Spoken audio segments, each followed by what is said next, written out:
We're going to take you inside the Indian Treaty Room. This is at the Eisenhower Executive Office Building, just across the street from the White House on the campus there, as we see some of the reporters in their positions anticipating the start of this news conference between Presidents Biden and Zelenskyy a short time from now. Ambassador Bill Taylor is joining us as well. And Ambassador Taylor, as we wait to hear from the presidents, I'm struck by the sort of full court press from this administration to try to detail the successes that Ukraine has had to this point. We had some declassified information in the course of the last couple of hours saying that the Russian military has suffered dramatic casualties on the battlefield since February of 2022 when this began, saying there have been at least 315,000 Russian soldiers who have either been killed or wounded here. I ask you that because House Republican Speaker Mike Johnson today said there's still no strategy how to win this war. Is there a strategy to win this war? Is it winnable for Ukraine? And I guess, what does victory look like? Well, Peter, it is winnable. A lot depends, a whole lot depends, and maybe entirely depends on whether they can get the funds from the United States and the equipment and the ammunition. That is the key to your question of can they win? They can win.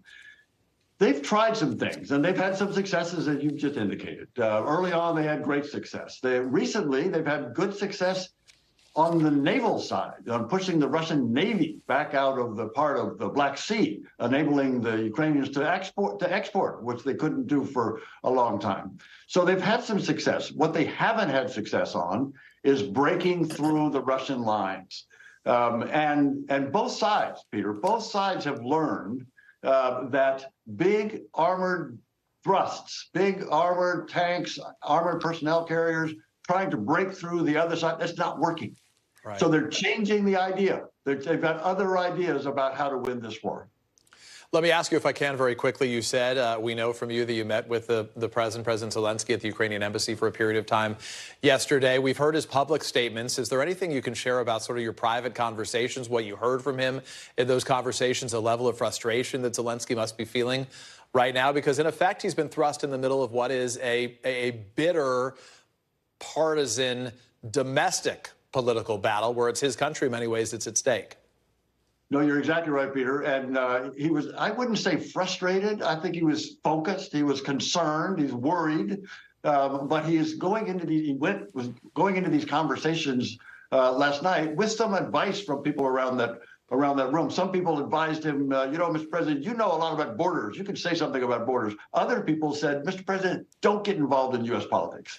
Let the U.S. politicians deal with that. So he's thinking carefully about how he can make the case for the importance of Ukraine winning to the United States. And there is this question about if he doesn't win, that is, if Ukraine loses, who's responsible? And as I say, the important thing to determine winning and losing is us right now, is the United States' ability to provide them the weapons. Well, and as you know well, it's not just a question of if the U.S. wins or loses. It's a question of what losing would look like if the support dries up, and what Russia does going forward if they pursue this effort, as it were, to expand into the eastern flank of Europe right now. I want to ask you about that specifically. If the U.S. money dries up here, Ambassador Taylor, how much confidence do you have that European countries will continue to help support this effort? So I think they will continue to help.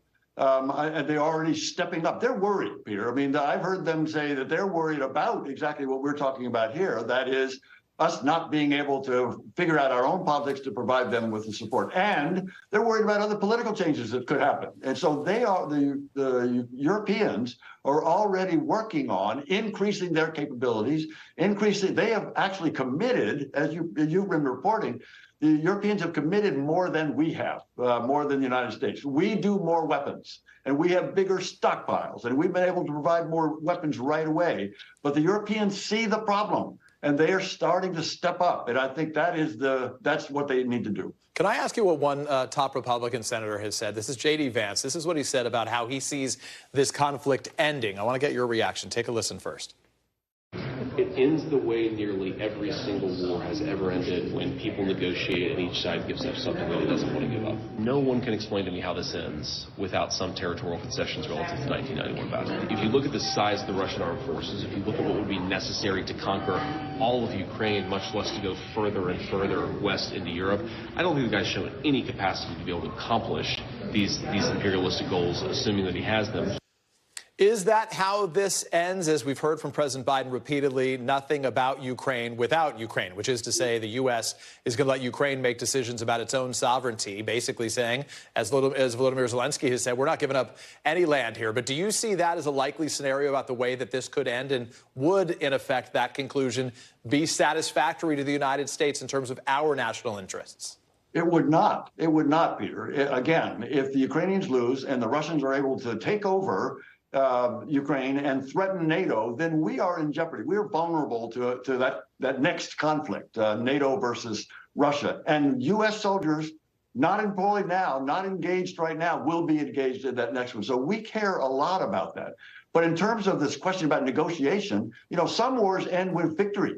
A lot of wars end with victory, one side or the other. We can think of several types. And that is what the Ukrainians are after right now. They do not want to compromise. They're not willing to give up many of their citizens who are living under Russian occupation and the atrocities that they know all too well. They're not willing to give up on those citizens. So they'll say no. They're not ready to compromise. They'll continue to fight.